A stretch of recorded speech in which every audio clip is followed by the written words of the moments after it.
in ba za ki damu ba ina so miki maganin mai gidanki ne.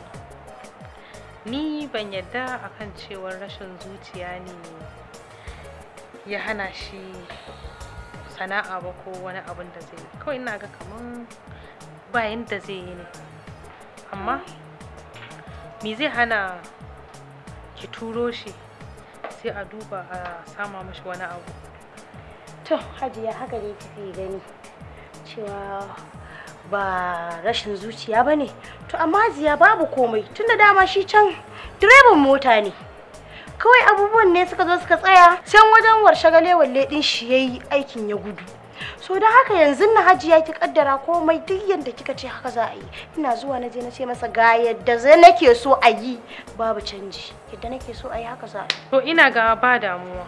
Ya kamata dai ki turo shi. Insha Allah ai ba za a rasa abubuwan da ya kamata. In dai zai iya sai a nema mashi wani abu in dai zai iya yin wani abu.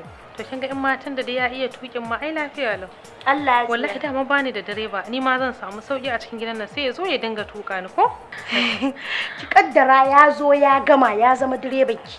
Ai ina zuwa gida yanzu na ce mai haka za a yi yanzu zaki ganshi.